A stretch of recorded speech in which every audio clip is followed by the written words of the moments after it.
Assalamualaikum warahmatullahi wabarakatuh. Waalaikumsalam warahmatullahi wabarakatuh. Buat Bare semua, jangan lupa 13 Februari Guru Gembul dan Gianluigi di Sirariung edisi ke-7. Mari ngariung, berkumpul, berdiskusi dan tertawa. Wah. Dan dapat ilmu Nah, dan bikin pencerahan. Iya, saya muka saya cerah karena pakai lampu. Pak Guru, saya buka question box di Instagram. Ini ada orang yang bertanya nih. Pak Guru, kenapa di zaman sekarang sulit sekali untuk keluar dari kemiskinan struktural? Sebenarnya kemiskinan struktural itu jauh lebih susah dibongkar di zaman feodal, di zaman dulu, daripada di zaman sekarang. Di zaman dulu, kalau bahkan bisa sampai ada sebuah aturan dari pemerintah. Gimana Pemerintah aturannya? di zaman dulu. Kalau emaknya miskin, anaknya juga wajib miskin. Itu ada Anjay. peraturan semacam itu. Makanya dulu itu dikenal ada sistem kasta misalkan ya.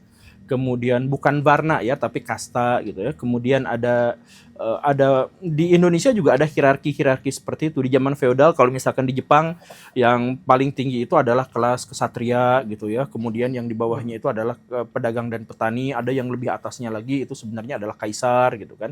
Kemudian kalau di India yang kasta itu, karena kalau di Indonesia juga ada kelas para pendeta, kemudian ada kelas bangsawan. Kemudian tukang dagang, petani itu yang paling bawah. Nah, si tukang dagang itu nggak boleh pindah kasta. Misalkan saya pedagang, mau jadi bangsawan nggak bisa.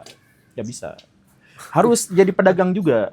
Kalau sekarang saya pedagang cilok, nah anak saya juga harus pedagang cilok. Nah, ada aturan-aturan yang semacam itu di masa lampau. Makanya disebut stratifikasi tertutup. Oh, dulu. Dulu gitu. Nah, ada sih beberapa orang misalkan sudra jadi raja ada, tapi dia harus rekayasa masa dulu gitu, bikin cerita bohong dulu gitu, dan lain-lain itu ada yang seperti itu. Nah, jadi kalau ditanya, justru sekarang itu kita tuh menjadi sangat terbuka. Misalkan bapak saya itu kerjanya serabutan ya. Bapak saya kerjanya serabutan, segala ahli, segala bisa. Jadi dari mulai sopir sampai kuli bangunan sampai kerja di pabrik semuanya dia lakonin gitu.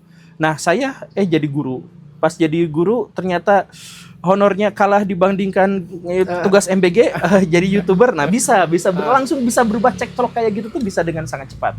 Ada yang jurusannya matematika tapi dia menjadi penyanyi, itu bisa. Nah, jadi sekarang kemiskinan struktural itu justru menjadi lebih menjadi lebih mudah untuk dipecah. Yang tetap jadi masalah itu adalah siklus kebodohan. Gimana siklus kebodohan itu? Siklus kebodohan itu gini. Ada keluarga bapak-bapak, mama bodoh. Karena bodoh, dia tidak bisa menghasilkan uang yang banyak. Jadi miskin. Dan tidak bisa mengelola duit, jadi miskin. Karena tidak bisa menghasilkan dan mengelola duit yang miskin, maka anaknya itu akan bersekolahnya asal-asalan karena mamah bapaknya sibuk mencari nafkah, atau anaknya sama sekali tidak mendapatkan pendidikan, atau mendapatkan pendidikan tapi di tempat yang murah. Begitu. Atau mendapatkan pendidikan yang penuh dengan tawuran, kekerasan dan lain-lain. Nah, akhirnya apa? Anak dari si bodoh ini tetap akan jadi bodoh juga gedenya. Jadi SDM rendah karena sistem pendidikan yang melingkupinya juga jelek gitu. Nah, si anaknya itu jadi preman, jadi kacau gitulah kehidupannya. Nah, menikah, ya dia mah udah bodoh dan miskin pula, jadi anaknya begitu pula. Nah, kalau yang seperti itu masih. Tetapi bahwa sekarang kesempatan jauh lebih terbuka, itu benar gitu. Jadi ini nyambung sama pertanyaan kedua nih, Pak Guru, saya tuh anak tukang kayu, apakah kelak masa depan saya bisa jadi wapres? Bisa. Wah, itu mah sindiran itu mah. Tapi dia pertanyaannya beneran ada, dia nanya gitu. Menanyanya siapa kita sebutkan biar nanti dikejar Namanya sama MH Gir. MH Gir. Nanti ya buat MH Gir. Tapi bercanda atau tidak, ini sangat, ya seperti yang tadi Pak Guru sampaikan, sangat mungkin gitu ya. Iya, sangat mungkin. Jadi ya contohnya kayak Kang Didi Kuli, dia jadi filsuf sekarang. iya, Didi Kuli Keren. jadi filosof. Tapi kalau filosof emang dari dulu terbebas sih. Bebas. Filosof dan pendeta biasanya paling bebas gitu. Pemikir bebas gitu. Bukan, karena dia di strata tertinggi. Kalau strata tertinggi kan boleh kemana-mana gitu. Gitu. Kalau strata terendah naik ke atas kan digebukin. Tapi kalau kayak misalkan bos nyamar jadi gelandangan tuh boleh kan. Nah, tapi gelandangan nyamar jadi bos tuh digebukin. Berat. Nanti masuk perusahaan. Nah gitu. Jadi kalau tadi tukang kayu boleh tidak jadi Jadi wapres. Bisa kan jadi wakil presiden? Jadi presiden juga boleh, jadi elit global juga boleh. Elit global yang pertama itu kan Freemason katanya gitu. Freemason itu kan tukang batu, kuli dia juga. Kuli batu. Nah, itu bisa ya. Jadi jangan khawatir ya. Selama pertanyaan ini bukan sindiran, maka itu bisa terjadi. Kalau itu sindiran, ya itu ada faktor-faktor keberuntungan yang lain gitu ya. Ini ada sebuah kasus yang sangat miris dari ini, kelakuannya pribadi ya Pak Guru. Kelakuan pribadi, tapi ada orang nih, pasangan diduga LGBT.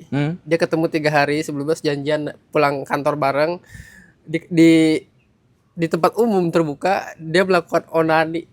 Sekarang ditangkap sama polisi. Di tempat terbukanya di mana? Di busway. Hah? Di Transjakarta. Mereka berdua gitu? Iya. Jadi yang kontes?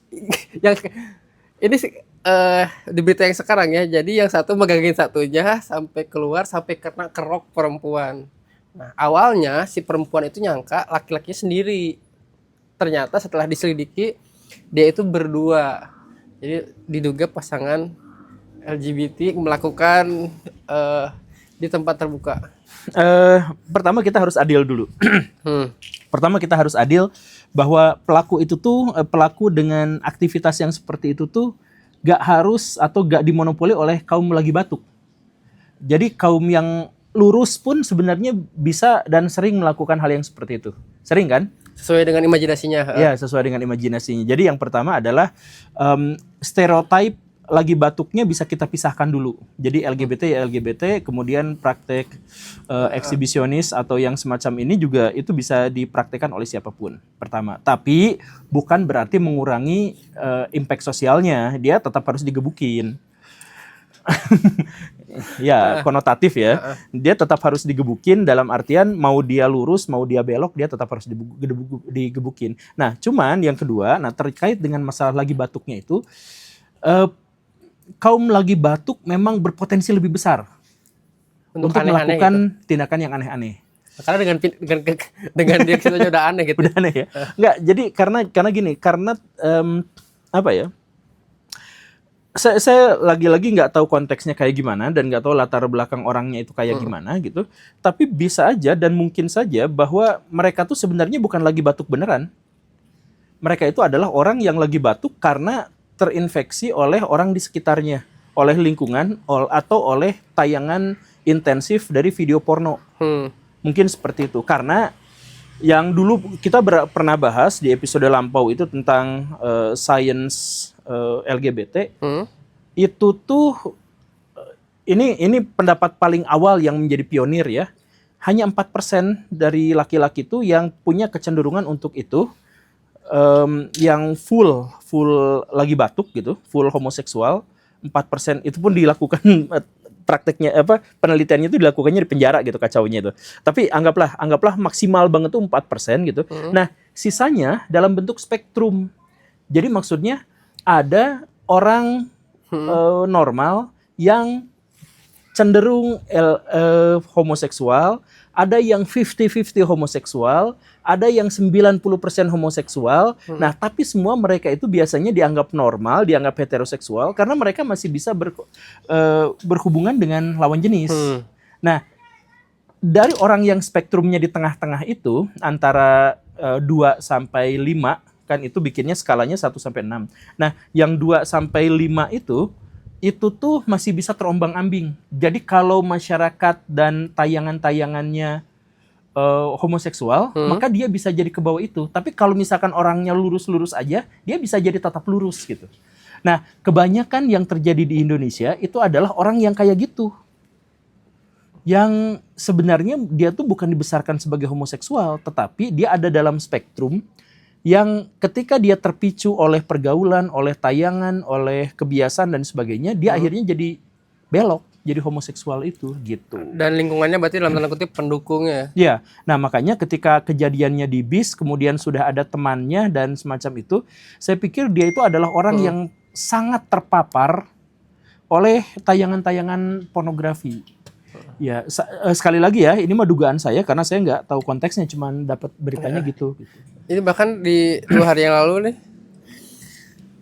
emang tempatnya mendukung keanehan itu. Ini di sebuah tempat terbuka mereka cuek aja ini, dan ini FYP ya. Cirebon tinggal diajak dong. Apa ini? Saya nggak ngerti. Coba perhatikan lagi videonya. Oh, dilope-lopein terus? Itu Di yang sini cowok semua? muncul nggak di situ? Oh iya muncul. Ya, yang joget-joget semuanya cowok. Ini nih, Apa? ini yang ini nih ketutupan kira. Nih. Terbuka itu gitu lah. Bagian terdepannya dong. Terbuka itu maksudnya, dan ini gerimis, tapi Gerimis mengundang. perayaan dari LGBT ini nyambung kayak ada kita kan kemarin kolaborasi bikin meme. Terus ada komentar gini, ngapain sih Min ke admin meme-nya promosiin Guru Gembul, dia tuh udah jelas menghalalkan LGBT. Nah, tuh kan yang nge-framing saya mah gak tahu gimana ceritanya dah. Dan itu banyak tahu. Dan saya sampai nanya, jadi adminnya itu minta video statement mana yang mengatakan bahwa Guru Gembul itu memang pro LGBT. Lalu saya telepon adminnya mengatakan, oh ternyata ada di salah satu video 5 tahun yang lalu. Nah, Iya. Gitu. Apakah ada statement Guru Gembul pro LGBT? Enggak lah. Ya itulah, gak tahu saya bagian video mana yang dipotong. Video gitu. 5 tahun lalu yang kalau nggak salah itu video yang mengatakan bahwa aku pun lupa detailnya, pokoknya 5 tahun yang lalu lah. Tapi kalau misalkan memang nggak pernah mengatakan bahwa statement nggak pernah mendukung LGBT, kayaknya harus diomongin deh. Iya, ya itulah itu. Oh ya, itu video yang di-upload di apa? Itu Di video IG. yang kita kolaborasi di IG. Terus ada yang komentar, ngapain sih ini Guru Gembul bikin begini kritik-kritik, meskipun beberapa kritiknya bagus, dia itu menghalalkan LGBT dan pro LGBT. Itu framing saya di Instagram, di Facebook itu udah habis-habisan kayaknya Di ya. Facebook udah habis lah, udah Ya, sarang itulah. tuh di Instagram pun gitu. Aduh. Coba. Ya tidak, saya tuh gini nih, teman-teman semua ya. Saya tuh mengatakan bahwa LGBT itu adalah tidak normal. Secara ilmiah itu tidak normal. Jadi saya mohon maaf kalau saya memusuhi mereka itu urusan lain, tapi saya bilang itu tuh tidak normal. Kenapa tidak normal? Karena ketertarikan seksual itu muncul dari dorongan evolusi untuk bereproduksi. Jadi kita senang sama lawan jenis itu karena ada dorongan untuk melakukan reproduksi, untuk mempertahankan spesies. Jadi itu adalah penjelasan saya. Di framingnya kayak gimana, astagfirullah. Mungkin ada video-video saya yang lain yang ngebahas tentang sejarah LGBT, saya bahas ya itu, atau yang semacam itu. Tapi sikap saya terkait dengan LGBT, saya tidak memusuhi orang itu secara pribadi, tapi saya bilang bahwa itu tuh adalah penyimpangan. Secara biologis itu adalah penyimpangan. Gitu. Nah, framingnya ini nih, framing atasnya nih. Dan itu nggak 1-2 ya? Iya. Mana? Boleh bagi video linknya? Ini yang atasnya. Oh. Video YouTuber usaha lain aja dalam mengkritik Yakut Gembul menghalalkan homoseksual. Nah, Guru menghalalkan homoseksual, oh my god. Asli itu, ya ampun. Udah kemana-mana ya. Oke lah Pak Guru, ini kita mau Oh, hujan. ini udah sudah hujan ya. Assalamualaikum warahmatullahi wabarakatuh. Waalaikumsalam warahmatullahi Guru wabarakatuh. Gembul tidak menghalalkan LGBT ya. Aduh.